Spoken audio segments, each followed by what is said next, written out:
Please sir, क्या दलितों को यहाँ भी बोलने की इजाजत नहीं? सर, अगर सबको 4 मिनट दे दो, मुझे दे दो। Finish in 1 minute. ये भेदभाव नहीं चलेगा दलितों के साथ। Time is 4 minute, don't waste. भाई सर, आप क्या करो, अगर सबको 4 मिनट दिए तो आप मना करो, मैं बंद कर देता हूँ उसको। क्या दलितों को सबसे आखिरी में नंबर मिलेगा और बोलने का मौका मिलेगा? क्या मजाक कर रहे हैं सर आप? नो, ये all independent people are having only 4 minutes. You take. Sir, independent में अपनी पार्टी का मेंबर हूं सर, और जीत के आया हूं सर, किसी के दया में नहीं आया। आज हम संविधान की गौरवशाली यात्रा पे बात करने के लिए चर्चा कर रहे हैं। कल से ये चर्चा चल रही है सर। मैंने बहुत सारे दोनों पक्ष के और जितने भी हमारे मेंबर है सुना सर, उनको बड़े बड़े नेता हैं सर। इसके भाग 1 में लिखा हुआ है India that is Bharat, Hindustan नहीं लिखा हुआ है सर। लेकिन सारे नेता संविधान पे चर्चा कर रहे हैं, लेकिन हिंदुस्तान ही कहेंगे, भारत कहने की हिम्मत नहीं जुटा पा रहे। ये बड़ा सवाल है सर कि क्या संविधान के हिसाब से बात रखी जा रही है। मैं धन्यवाद दूंगा फूले साहब बाबा साहब अम्बेडकर को और मेरे नेता मान्यवर साहब श्री काशीराम को। 25 नवंबर 1949 को संविधान को सौंपते हुए डॉक्टर बाबा साहब अम्बेडकर ने कहा था कि 26 जनवरी 1950 को हम विरोधाभास भरे जीवन में प्रवेश करने जा रहे हैं। राजनीतिक जीवन में तो हमारे पास समानता होगी, लेकिन सामाजिक और आर्थिक जीवन में असमानता होगी। क्या ये चुनौती आज 75 साल बाद दूर हुई है? भारत ने 26 जनवरी 1950 को संविधान लागू होने के साथ खुद को एक संप्रभु लोकतांत्रिक और गणतांत्रिक राज्य होने का ऐलान किया। लेकिन सर, उस समय संविधान की स्थिति ये थी कि जैसे गांव का कोई आदमी, मैं 50 की बात कर रहा हूं, वो 50 साल पहले शहर में आ जाता और बड़े लोगों की महफिल में चला जाता, उस जहां वो खाना खा रहे हो, और वो टेबल पे नैपकिन को खा के जो है कि कहता कि ये तो फीका, क्योंकि वो जानता ही नहीं था, वो समझता नहीं था संविधान को, संविधान है क्या। संविधान उसके लिए महज दस्तावेज था।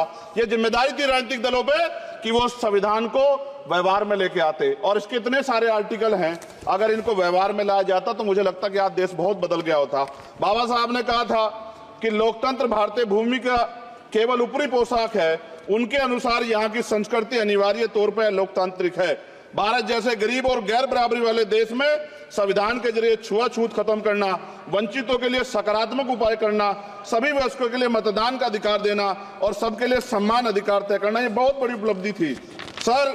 ये संविधान है कि आप वहां बैठे हैं और मैं यहाँ खड़ा होकर अपनी बात रख रहा हूं, और इस देश में आदिवासी महिला के तौर पे जो है राष्ट्रपति बनी है, और प्राइम मिनिस्टर तो नहीं बना, लेकिन शेड्यूल कास्ट के बड़े नेताओं को भी जो है राष्ट्रपति बनने का मौका मिला। इस संविधान की देन, अगर वोट हम पे नहीं होता तो शायद अमीर और जो राजा महाराजा खुद को मानते हैं हमारी गलियों तक नहीं आ पाते, हमारे हाल नहीं जान पाते।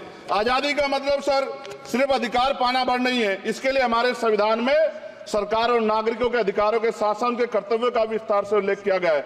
बाबा साहब ने संविधान सभा में दिए गए भाषण में कहा था कि स्वतंत्रता आनंद का विषय है, पर अब हमें अपनी जिम्मेदारियों पर भी ध्यान देना होगा।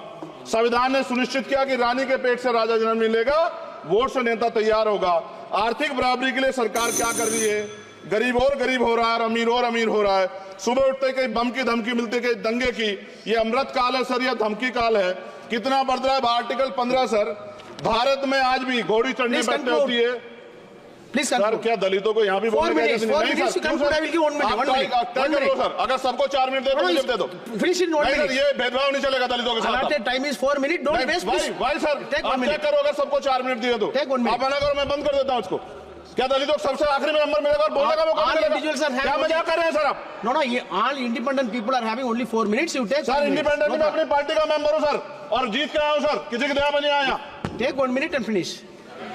सर, कल भी बोले तो एक दलीय पार्टी के लोग, आप मौका दो सर।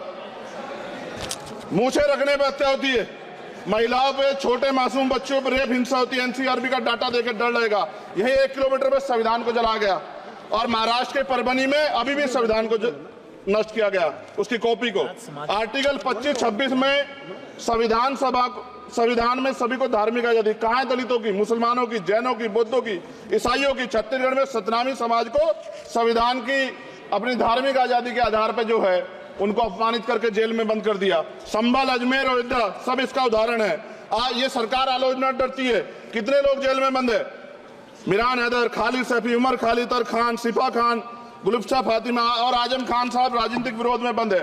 सरकार यहाँ बैठी है, सरकार सामाजिक न्याय की बात करती है। बताए कितने दलित मुख्यमंत्री बना रखे हैं आपने? 13 ज्यादा सरकार स्टेट में सरकार है। कितनी महिला मुख्यमंत्री है? आपकी सरकार ने सुप्रीम कोर्ट के आदेश के बाद रिजर्वेशन प्रमोशन में जारी नहीं किया, और ओबीसी को पॉलिटिकल रिजर्वेशन आप देंगे नहीं देंगे, आप बताने का काम करें।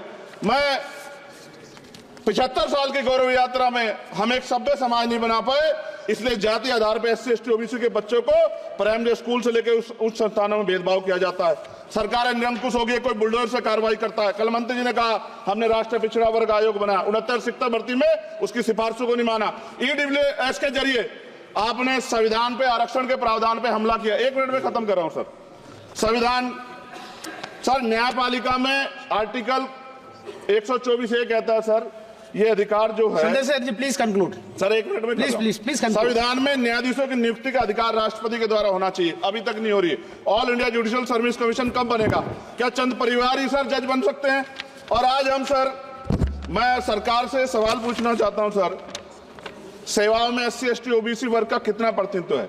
भारत सरकार के मंत्रालयों के अधीन PSU में, बैंकों, बीमा कंपनियों में और स्वस्थायी संस्थानों में आउटसोर्स तथा कॉन्ट्रैक्ट पर वर्तमान कार्यरत कर्मचारी कुल कितनी संख्या है?